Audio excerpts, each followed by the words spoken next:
dipersembahkan oleh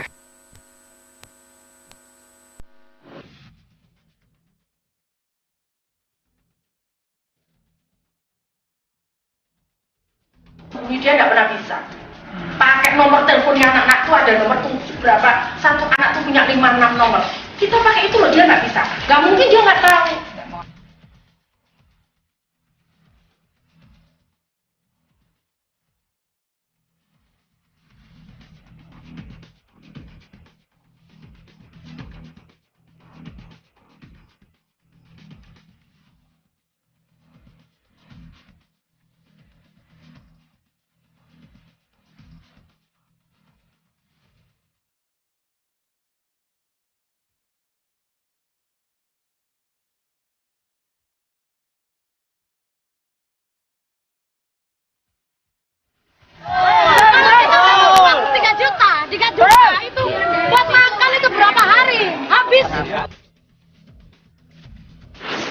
Bu Risma, salah satu kebijakan Anda yang kini menjadi begitu kontroversi karena banyak yang protes, dan yang protes bukan hanya mereka yang terkena dampak langsung, tapi juga orang-orang yang melihat menutup lokalisasi itu tidak menyelesaikan masalah, malah menambah masalah baru, Ibu.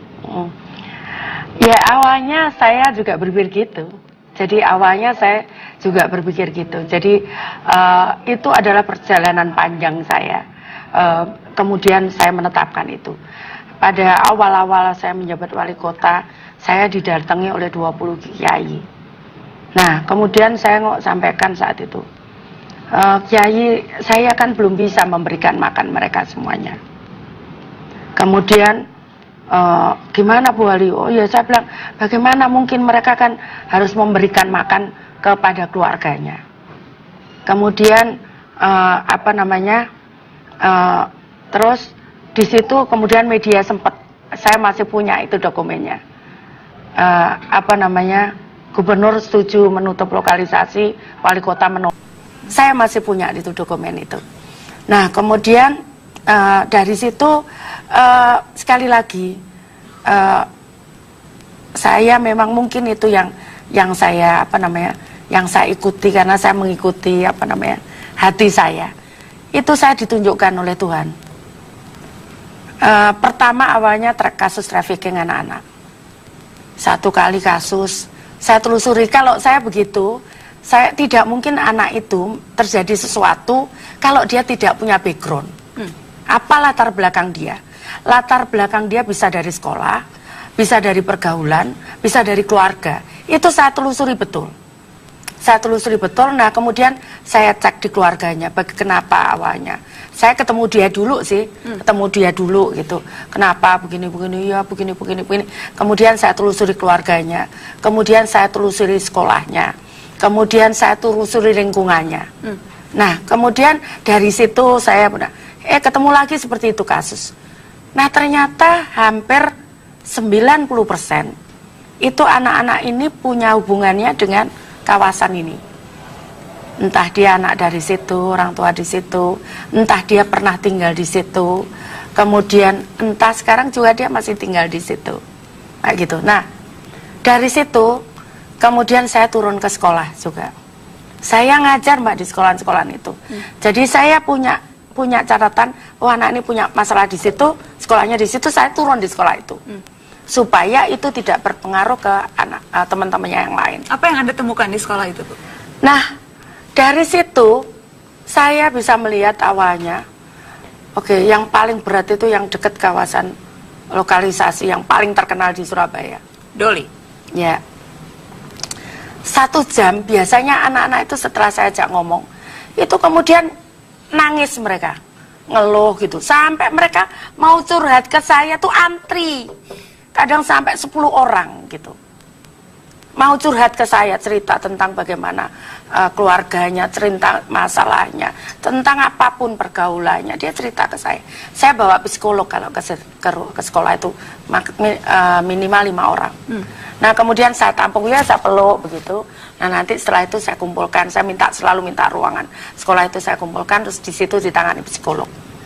Nah, ada satu tempat itu yang di kawasan itu tadi.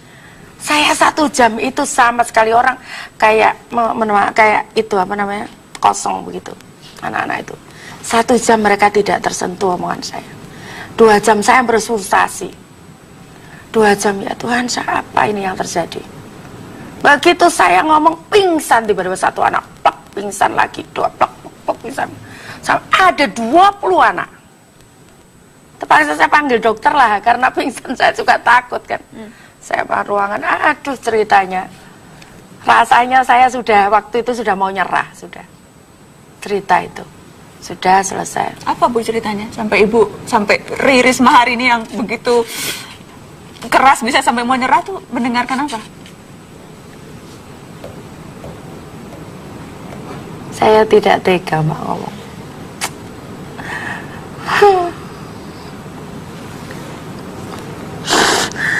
Tidak tega saya. Apa?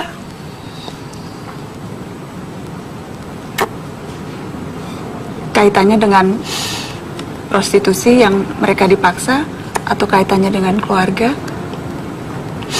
Ya, dua-duanya. Ibu tidak pernah mendengar Mereka cerita? masih SMP, SMA.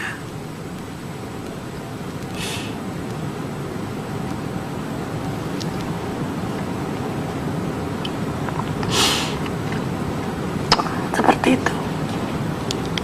Itu yang membuat Ibu kemudian mengubah sikap dari semula? Enggak juga. Setelah itu saya ketemu, saya kumpulkan mucikari PSK di rumah saya di bulan puasa. Saya biasanya kalau puasa saya buka puasa di tempat warga gitu. Tapi kali itu saya undang mereka. Dan pada waktu pertama kali saya ketemu mereka, ada satu orang yang sudah tua. Saya juga kaget kok dia masih jadi PSK gitu kan. Dia ngomong, sebetulnya saya ini pengen berubah, katanya begitu. Tapi pemerintah bohong, katanya gitu. Katanya saya mau diberi ini, tapi ternyata enggak, bohong semua. Baik Bu, besok saya akan datang ke tempat Ibu. Besoknya saya ke sana, pagi-pagi sekali jam 7 saya datang ke sana. Dia ditinggal di rel, tepi rel. Rumahnya kurang lebih 2x2. Dari bangunan sesek begitu. Terus saya tanya, Ibu kenapa? Ini saya punya usaha, ini saya utang di rentenir. Berapa utangnya Ibu? Saya akan bayar segini. Terus habis itu dia cerita lagi, Bu, saya pengen ini. Oke, sebut berapa saya akan bantu, saya bilang gitu. Terus sudah selesai, saya ajak dia masuk ke dalam. Sudah Bu, sudah selesai. Saya pengen ngomong dengan Ibu sendiri. Saya ajak dia di dalam, saya masuk di kamarnya, ruangannya itu hanya separuh untuk jualan. Jadi 2x2 itu separuhnya untuk tidurnya dia. Saya tanya, Bu, mohon maaf ya kalau Ibu tersinggung.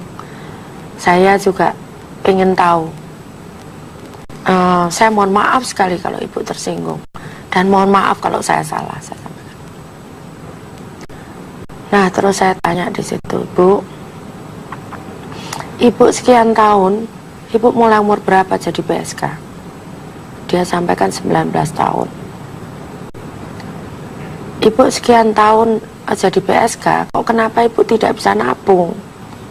Kenapa di saat Ibu sudah selesai, Ibu itu usianya kurang lebih 60 tahun.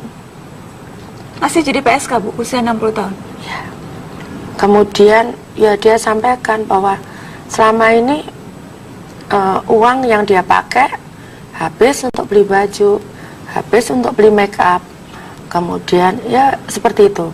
Nah, sehingga saat dia tua dia tidak punya apa-apa. Nah, kemudian saya tanya lagi, Bu, mohon maaf ya, sekali lagi saya mohon maaf kalau saya salah. Ibu sudah sepuh begini, terus siapa pelanggannya? Itu yang membuat saya kemudian tergerak. Tapi mungkin itu Tuhan membukakan saya begitu. Siapa Bu pelanggannya PSK usia 60 tahun? Anak SD SMP. Anak SD? Karena dia punya uangnya 1.000-2.000 diterima sama dia. pelanggan PSK anak SD, Ibu. Itu yang Ibu dapatkan?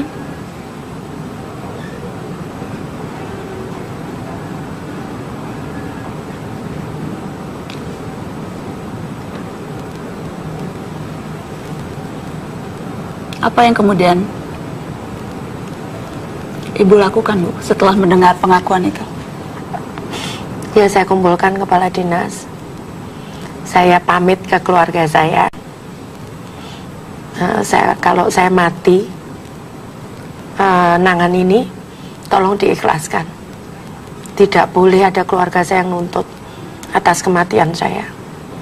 Akhirnya saya sudah saya tak lapor KPK aja. Gitu.